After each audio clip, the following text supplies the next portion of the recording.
Pensando Rosario fue una idea que diseñamos con el diputado Roy López Molina del PRO para decir, bueno, que en los años que no son electorales, que no estamos disputando sobre cuestiones de corto plazo, empezar a pensar la ciudad que se viene, la ciudad del futuro, y empezar a pensarla entre dirigentes de distintos partidos políticos para que podamos generar los acuerdos en las cuestiones que hacen a lo estructural de la ciudad. La primera edición fue acerca del crimen organizado y estuvo el fiscal Markevich, y en esta segunda edición estuvo Martín Tetaz, un economista muy reconocido, que además tiene la particularidad de que explica de manera muy sencilla las cuestiones económicas, entonces pudo ser muy bien aprovechado y recibido por la gente.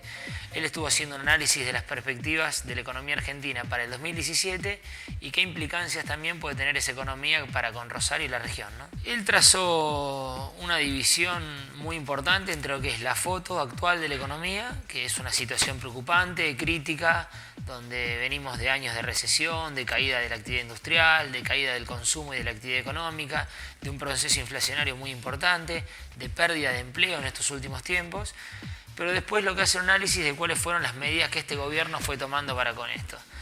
Este gobierno cometió algunos errores, el error más evidente quizás es el manejo de la cuestión relativa a las tarifas y a los subsidios, errores a veces hasta de principiantes en el caso de no haber llamado a las audiencias públicas, pero después en el resto de los temas, de los conflictos estructurales que tenía la economía argentina, la verdad que fue tomando medidas que demuestran tener la intención de transformarnos en un país serio. Si vos ves, un tema que parecía un problema muy difícil de resolver y se lo resolvió de una manera muy exitosa, que fue la salida del cepo cambiario. La salida del cepo cambiario nos permitió volver a contar con los dólares para poder importar productos no para competir con la industria nacional, sino para poner en marcha la industria nacional. La industria nacional básicamente estaba parada por la falta de ingresos de insumos importados, y en esto el cepo cambiario fue muy importante.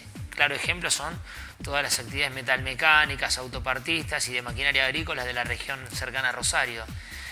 Otra de las medidas muy importantes fue el arreglo con los holdouts. El arreglo con los holdouts, que si bien en un momento fue muy criticado quizás desde lo ideológico, después vemos que tiene efectos prácticos muy concretos. La provincia de Santa Fe acaba de obtener autorización legislativa y ahora Macri dicen que le va a dar la vía libre en poco tiempo para emitir deuda por 500 millones de dólares. Deuda que va a salir financiada a una tasa mucho más baja que la que había cuando nosotros teníamos los mercados de capitales cerrados por tener el conflicto con los fondos buitres. Con todos estos 500 millones de dólares, Santa Fe va a poder realizar una enorme cantidad de obras de infraestructura que de otra manera, con presupuesto propio, no lo hubiese podido realizar. Se le sacó el pie de encima al agro, es un tema muy importante. La liberación de las retenciones para el maíz, por ejemplo, es un tema que nosotros consideramos clave. Muchas más superficies de hectáreas sembradas, una reactivación de todo lo que tiene que ver con las industrias vinculadas al agro. Eso es un motor económico importante para Rosario y la región. Y así el restablecimiento de las estadísticas oficiales, la normalización del INDEC. Creo que se fueron dando ciertas circunstancias, se fueron atacando ciertos problemas y resolviéndolos con éxito, que si bien no alcanzan para modificar la foto de hoy, sí nos permite trazar una mirada de cierto optimismo a lo que es el año que viene, ¿no? Argentina había tocado fondo a fines del gobierno pasado y no quedaba otra que trazar las líneas de la recuperación. Acá el problema más grave era los 7 puntos de déficit fiscal que Argentina tiene y el temor de que este gobierno hubiese ido por un ajuste. Claramente, si vemos el presupuesto del año pasado, el de Cristina, justamente el último año de Cristina, el déficit estaba levemente por encima de los 7 puntos y el primer presupuesto que manda Macri al Congreso, el déficit está levemente por debajo de los 7 puntos. Esto quiere decir que el mismo déficit fiscal va a estar en un gobierno y en el otro, por lo tanto significa que nadie va a hacer una política de ajuste, que era lo que muchos temían. Ahora bien, no existiendo esta política de ajuste fiscal, ¿cuál es la manera de financiar el déficit? Esa es la cuestión que va a resolver quizás el problema de la economía argentina el año que viene. Por ahora se lo está resolviendo con deuda. Aspiramos, lo decía ayer Martín Tetaz, de que podamos hacer una salida, él decía, a la Clinton. Es decir, que Argentina solucione el problema del déficit fiscal a través del crecimiento económico y no a través del tradicional ajuste que la ortodoxia económica indicaba. Si ese es el camino, nosotros vamos a estar seguramente acompañando del radicalismo. Creo que es el puntapié inicial para poder dar un proceso de desarrollo económico prolongado. En primer lugar, celebrar la recuperación de las estadísticas oficiales. Ayer lo hablamos, de los 198 países que están vinculados al FMI, el único país del mundo que no tenía estadísticas oficiales es Argentina. Vos imagínate que si no tenés estadísticas oficiales no podés diagramar políticas públicas reales y bien dirigidas. Hacia dónde las diagramás, cómo las diagramás, si no tenés los datos a partir de los cuales vos tengas un diagnóstico certero. Nadie va a venir a invertir en un país donde no hay estadísticas oficiales. Cuando una persona, una industria, una empresa, un empresario, un fondo de inversión viene de afuera y dice quiero invertir en la Argentina, lo primero que pregunta es cuánto es la inflación, cuál es el nivel de pobreza, cuál es el déficit fiscal. Bueno, si todas esas estadísticas no existen o están adulteradas, obviamente se limita cualquier toma de decisión en materia de inversión. Entonces, por un lado, celebrar, y es un tema muy importante y que lo reclamamos fuertemente en los 2 años de kirchnerismo, el restablecimiento de las estadísticas oficiales. Ahora bien, una de las primeras cifras que surgen es este 32% de pobres, esto de que 1 de cada 3 argentinos es pobre, y la verdad que es una cuestión que no nos sorprende porque lo percibíamos y que nos asusta.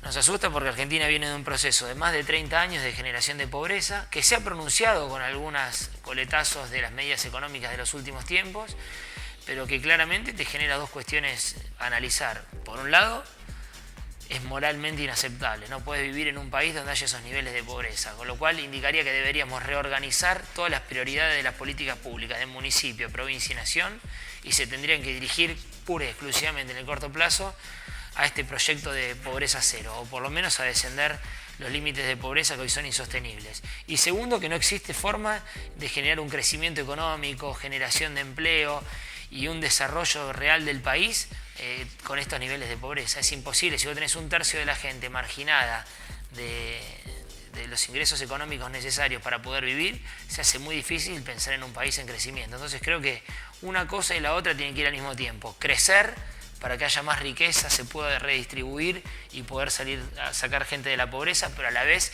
es atacar el tema puntualmente con políticas sociales que permitan a esta gente incorporarse también al mercado, generar empleo, darle capacidades laborales y nos permita sacarlos de esta situación que, como te decía antes, no solamente es económica y políticamente intolerable, sino que también es chocante desde lo moral, ¿no?